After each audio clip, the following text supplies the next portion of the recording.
I never imagined that the pain of my divorce would follow me so deeply into my spiritual life. For many years I tried to hide it, behind worship songs, behind serving in the church, behind the smile I forced whenever someone asked how I was coping. I always said, God is faithful. But deep inside, bitterness sat in my heart like a stone. My name is Victoria Njeri, and this is how my journey into hell began. After my divorce, strange things started happening around me. It began with nightmares, dark figures standing by my bedside, whispering in languages I didn't understand. Then came the sleepless nights. I would lie down at 1 a.m. and by 5 a.m. I was still staring at the ceiling, fighting unseen heaviness that felt like hands pressing on my chest. I blamed stress. I blamed trauma. I blamed myself.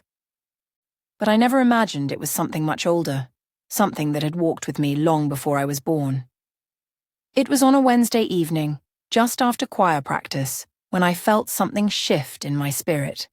We had just finished singing a worship song, and while everyone else laughed and chatted, my heart was burning. Not with the fire of God, but with a heaviness that felt like grief. As I walked home, my chest tightened. My vision dimmed slightly as though a dark fog was creeping in. I paused on the roadside trying to catch my breath. A voice whispered inside me, "You are next. Your mother went through it. Your grandmother too. It is your turn." I shook my head violently. "No, I'm covered by the blood of Jesus," I whispered. But even as I said it, fear stirred. That night, after preparing a simple meal for myself, I sat on my bed scrolling through old pictures. My wedding day, the early years of my marriage, the smile I once carried so easily. My eyes filled with tears. Not because I wanted my ex-husband back, no. That chapter was long dead. But because I couldn't shake the feeling that something had always been wrong, something bigger than our human disagreements. "My God," I whispered, "why did my marriage fall apart so fast?" No answer came. Only silence. Fatigue washed over me, thick and heavy. I lay back to rest for a moment. Just a moment. But as soon as my eyes closed, a cold wind rushed through the room. Yet the windows were shut. My skin prickled. My heart started pounding. I sat up sharply. "Who is here?" I whispered. The air grew heavier, pressing down on me. Suddenly a sharp pain shot through my chest. My vision blurred. I tried to stand, but my legs buckled under me. My breath came in short, panicked gasps. "Jesus, help me!" I fell to the floor with a loud thud. My ears rang violently. My fingers felt numb. Then, everything stopped. The pain, the ringing, the panic. Silence. When I opened my eyes, I was no longer lying on the floor. I was standing, yet my body was still on the ground below me. My lifeless face stared upward, eyes half open. A scream formed in my throat, but no sound came out. "What is happening? God, what is happening?" That was when a force, cold and powerful, gripped my wrist from behind. I spun around, and what I saw made every part of me tremble. A tall shadow, shaped like a man but with no face, loomed over me. Its voice sounded like hundreds of voices speaking together. "Victoria, your time has come. You belong to us." I tried to run, but my legs wouldn't move. It pulled me backward, dragging me through the ceiling as though it was made of air. The world around me dissolved into a long, dark tunnel. I could hear screams, deep, haunting, echoing endlessly. The air smelled of burning flesh and rotten decay. I screamed, "Jesus, Jesus, save me!" But my voice sounded swallowed by the darkness. The shadow tightened its grip, whispering, "Your marriage did not fail by accident. Your bloodline made a covenant long before you were born." Before I could understand what that meant, the tunnel grew hotter, fire glowing faintly ahead. My spirit shook violently. I knew where I was being taken. Hell. But even in that terror, a light suddenly flashed in the distance, bright, powerful, cutting through the darkness like a sword.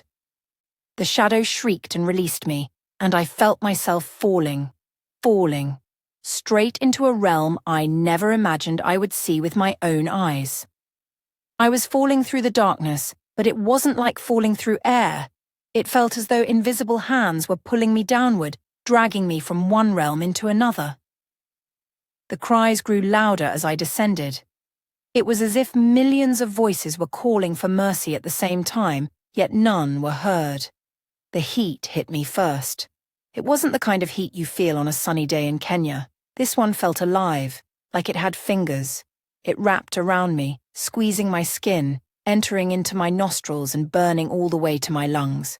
I gasped, but there was no air to breathe. The deeper I sank, the heavier the atmosphere became, pressing on me like a living weight. Below me, the darkness broke open into a horrific landscape, lit by a red glow. Rivers of fire bubbled and hissed like molten metal.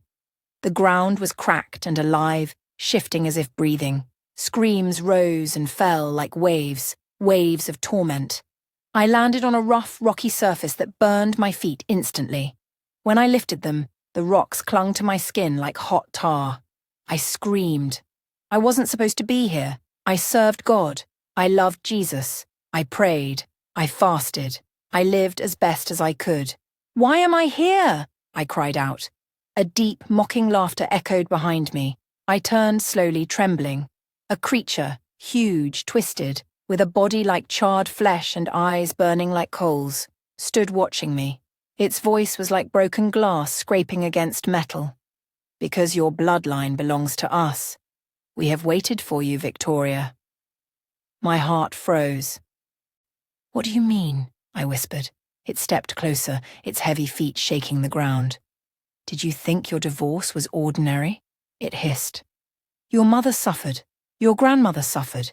Every woman in your bloodline has walked the same path. Broken vows, shattered homes, pain, rejection. We made sure of it." I covered my ears, shaking my head. "No, that's a lie. My marriage ended because of mistakes. We both hurt each other." It cut me off with a roar. "You speak like someone who knows nothing. Your pain was our work. Every conflict, every misunderstanding, every betrayal. We pushed it. And you followed, just like those before you." I fell to my knees, crying uncontrollably. God, where are you?" I whispered. As if in answer, the ground beneath me cracked open, releasing a burst of smoke and fire. I stumbled back, coughing. From the fissure rose an enormous gate made of black iron, glowing from the heat within. Souls clung to the bars, screaming in agony, their hands burned down to bone.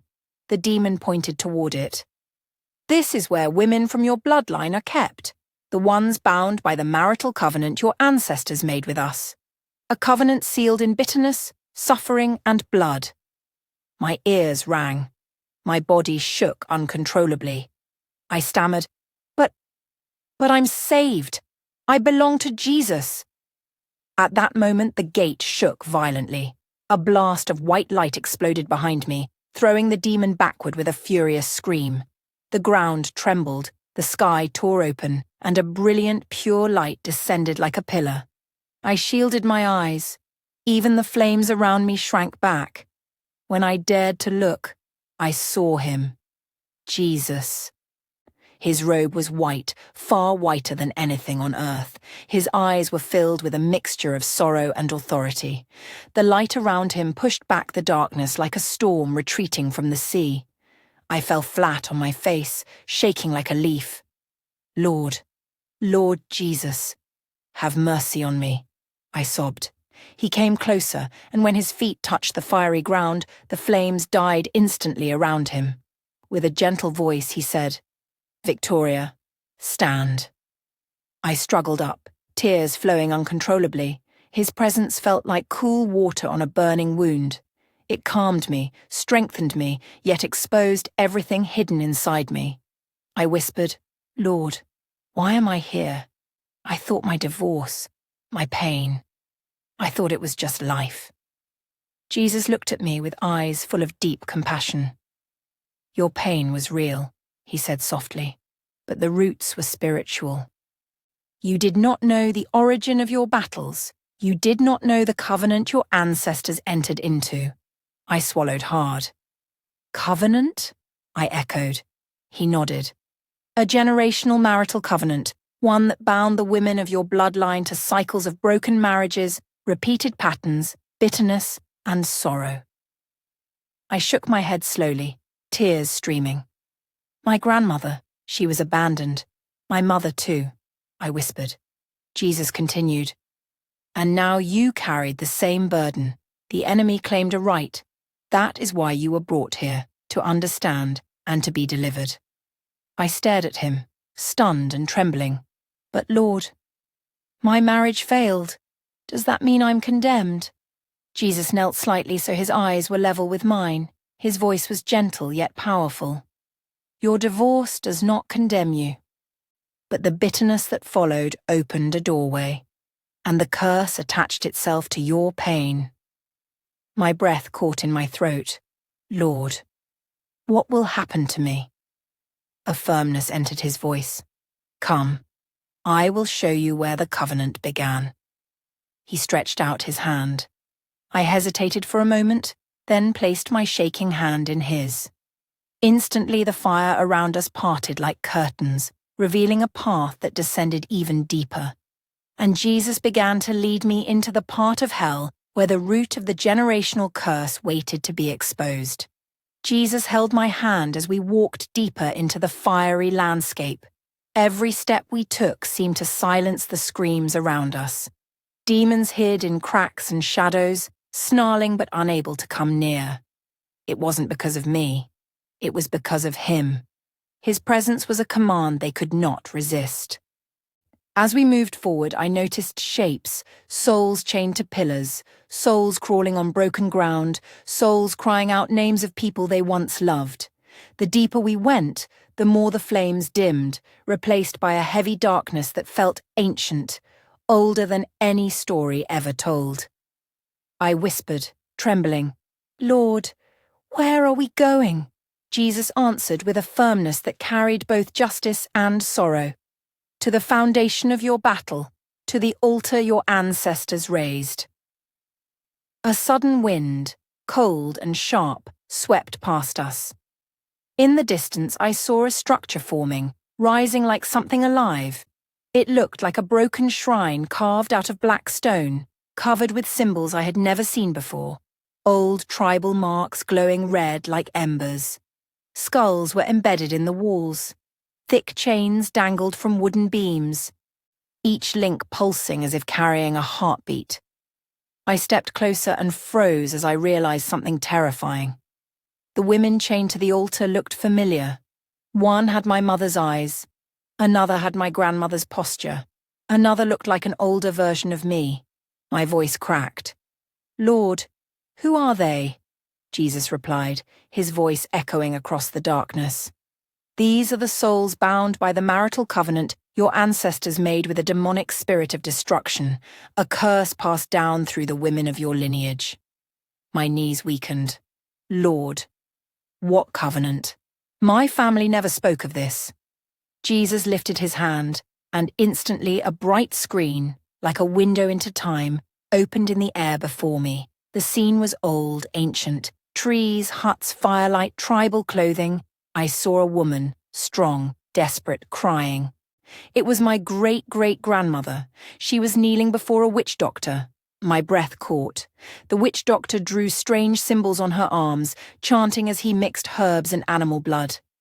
My ancestor cried out, "Save my marriage! Save my home! I cannot lose my husband!" Her voice shook with anguish. The witch doctor looked at her and said, "If you want your husband, you must vow. You must surrender something precious." She nodded eagerly. "I'll give anything," he replied. "Then offer your bloodline. Let every woman after you carry this burden instead." My heart shattered. No. She didn't know. She didn't understand. Jesus looked at me gently. Ignorance does not break covenants, and desperation often births great bondage. We watched as she cut her palm and let her blood drip onto the small altar built of stones and bones. The fire on the altar erupted violently, turning black. A demonic figure rose from it, tall, horned, covered in smoke. It placed its hand on her head and declared, "I accept your vow.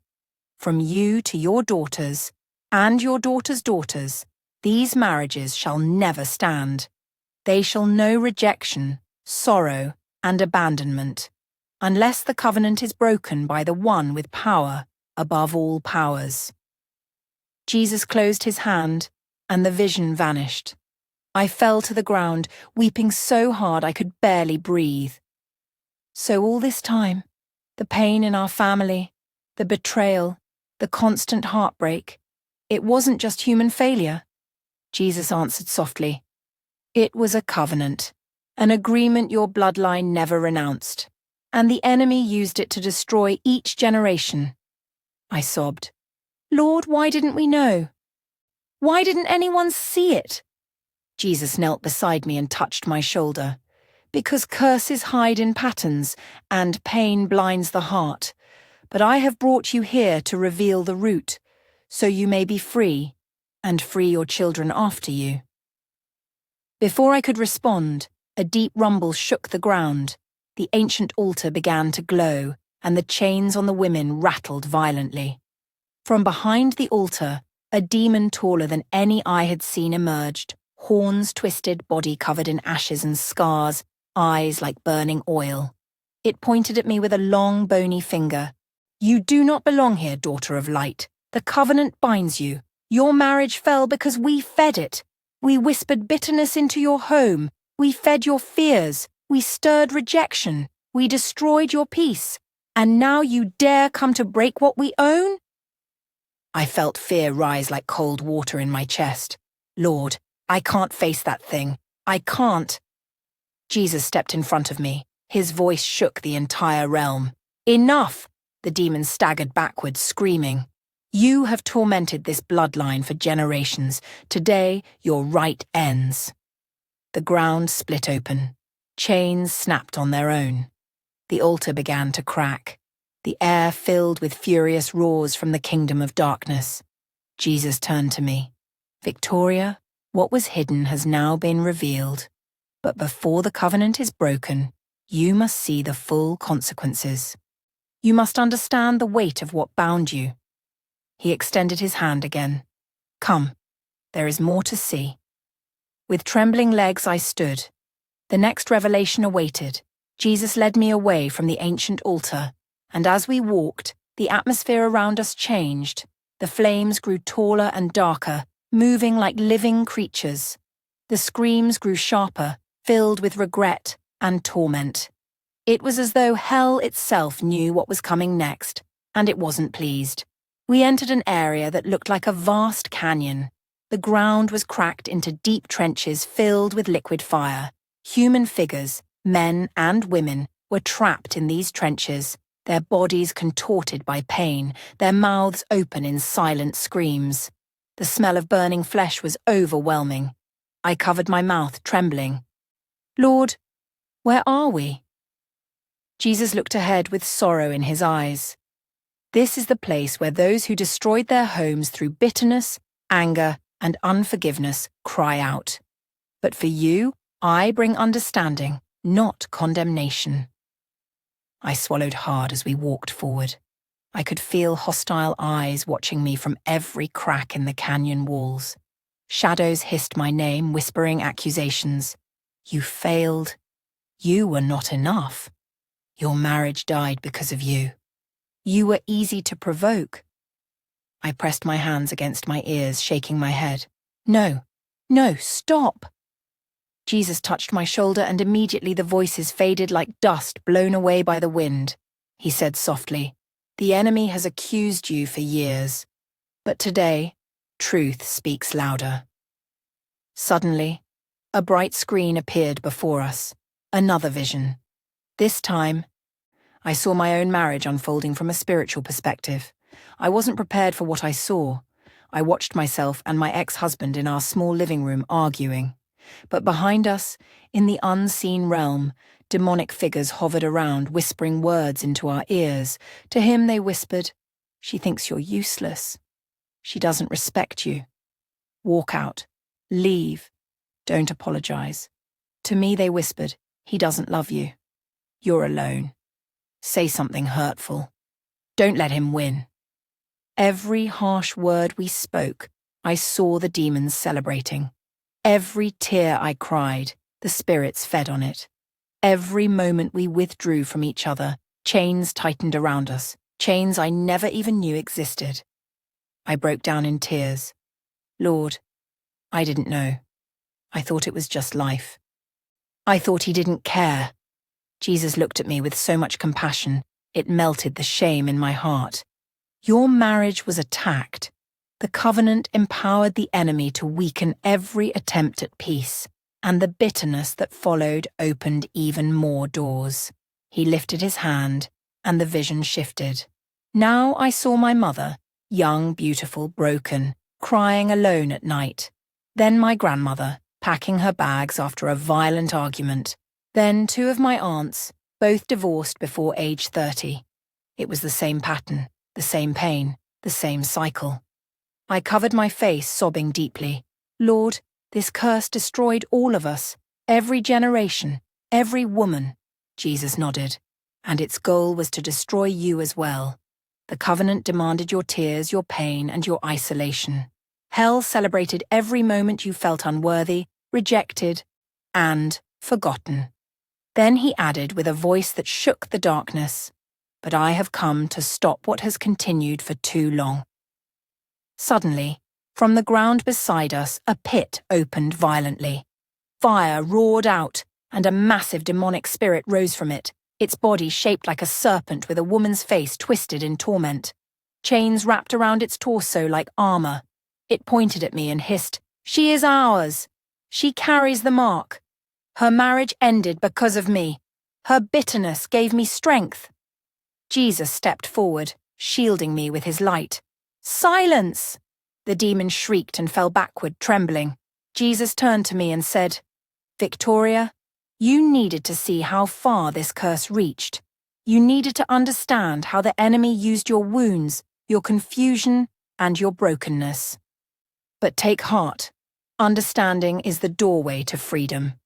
I wiped my tears, breathing hard. Lord, is there still hope for me? For my future?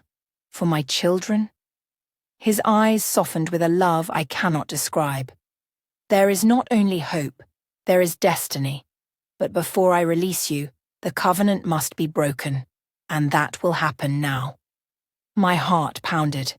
Fear and hope wrestled inside me. Jesus extended his hand again. "Come, the breaking point awaits." I took his hand. The ground cracked open beneath us, revealing a fiery path leading to a place where spiritual chains glowed like molten iron. The moment of deliverance was approaching. Jesus led me down the fiery path, and with each step, the atmosphere grew heavier, almost suffocating. It felt as though hell itself was resisting what was about to happen. The flames shifted violently around us, rising higher, roaring like living creatures desperate to stop our movement. I felt fear clawing at my heart, my legs trembled, my spirit felt exposed. "Lord, what if I'm not strong enough?" I whispered. Jesus turned his face toward me and his voice came like a warm wind. "Strength does not break covenants. My blood does."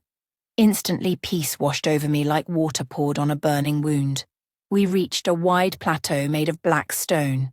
At the center stood an altar, older than the one we saw earlier, larger and covered with thousands of chains.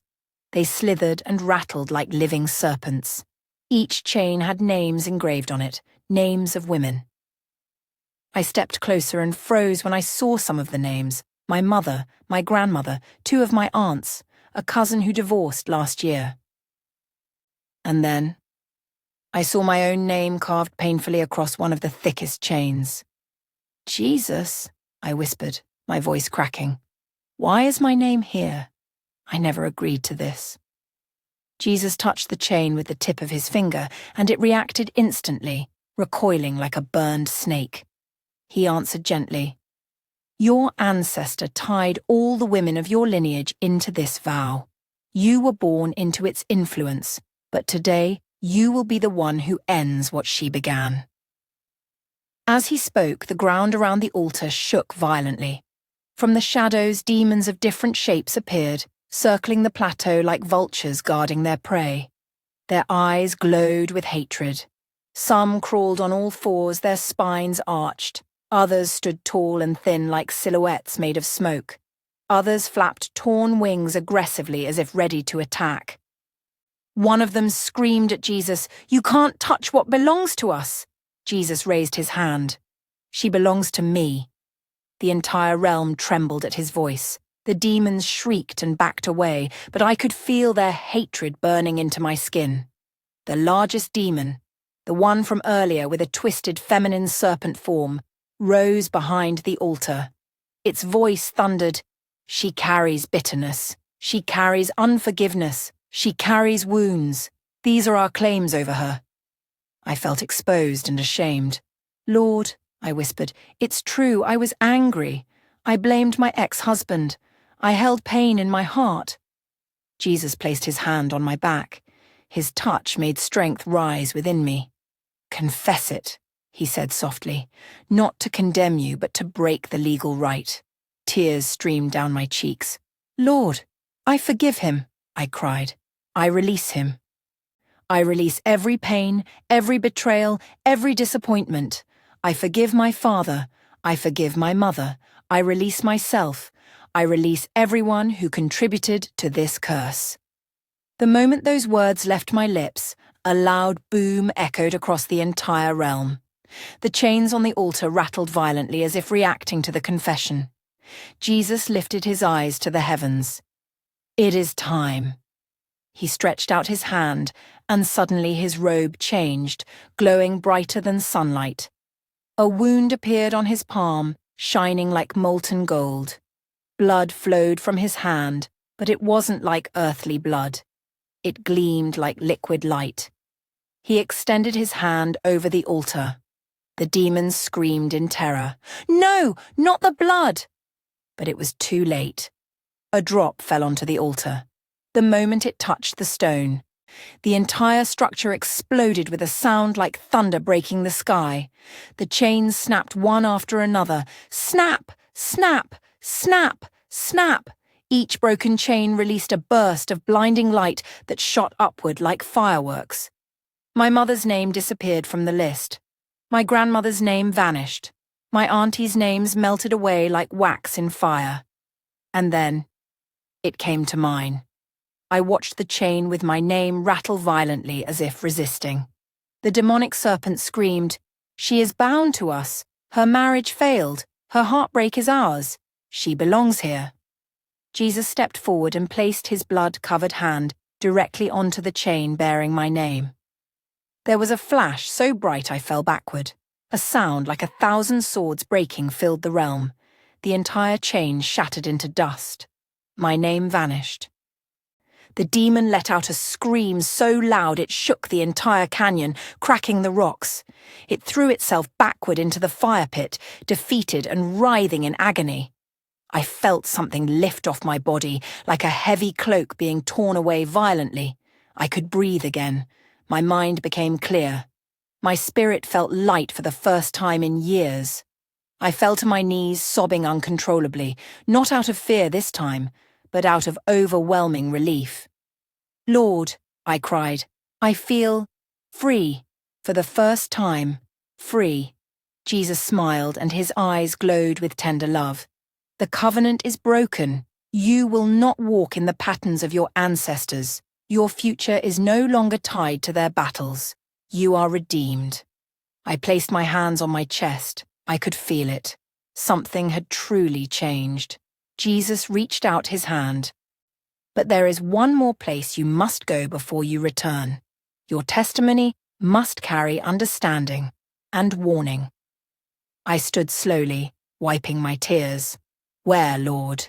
His voice grew solemn. "To the chamber of broken vows, where many souls cry over what they lost. There I will show you what happens when bitterness is not healed." A cold wind swept across the plateau. The final revelation waited. The fire grew blinding behind me as Jesus held my hand, guiding me out of that chamber of fire where the throne of the generational curse had crumbled. His presence wrapped around me like warm light. Yet, I trembled, still hearing the fading screams of those demonic beings as they fled.